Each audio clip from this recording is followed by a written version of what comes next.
பெண்கள் உடம்புல நார்மலாகவே மேல் ஹார்மோன்ஸ், அதாவது ஆண்ட்ரோஜென்ஸ்ன்னு சொல்லக்கூடிய சுரப்பிகள் இருக்கும். இது எங்கேருந்து வருது அப்படின்னு பார்க்குறோம்னா நம்மளுடைய ஓவரீஸ்லேருந்து வருது, அட்ரினல் கிளாண்ட்லேருந்து வருது.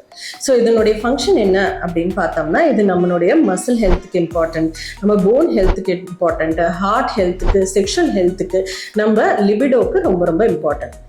மெனோபாஸ் தாண்டியும் இந்த ஆண்ட்ரோஜன்ஸ் ஒரு ஸ்மால் அமௌண்ட்ல ஓவரீஸ்லேருந்து செக்ரேட் ஆகிட்டு தான் இருக்கும். இன்ஃபேக்ட் நம்ம குவாலிட்டி ஆஃப் லைஃபை போஸ்ட் மெனோபாஸ்லாம் இதை இம்ப்ரூவ் பண்ணுறதுக்கு வாய்ப்பு இருக்கு. ஸோ லேடிஸ், இப்போ சப்போஸ் நீங்கள் வந்து கர்ப்பப்பை எடுக்கக்கூடிய ஒரு ஆப்ரேஷன் ஹிஸ்டெக்டமிக்கு நீங்கள் போறீங்க, உங்கள் டாக்டர் உங்களை கேட்பாங்க ஓவரீஸை எடுக்கட்டுமா வேண்டாமான்னு.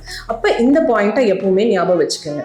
அதாவது உங்கள் ஓவரீஸை நீங்கள் ரீட்டைன் பண்ணுறதுனால அதுலேருந்து வரக்கூடிய ஹார்மோன்ஸ், அதாவது ஆண்ட்ரோஜன்ஸ், ஸ்பெஷலாக ஆண்ட்ரோஜன்ஸ் போஸ்ட் மெனோபாஸ்லாவும் உங்களுக்கு ஸ்மால் குவான்டிட்டிஸில் உங்கள் குவாலிட்டி ஆஃப் லைஃப்பை இம்ப்ரூவ் பண்ணுறதுக்கு வாய்ப்பு இருக்குது. ஆனால் ஓவரீஸை ரீட்டைன் பண்ணோம்னா எவ்ரி நவ் அண்ட் தென் நீங்கள் வந்து ஒரு அல்ட்ராசவுண்ட் பண்ணி அதை செக் பண்ணிக்கணும்.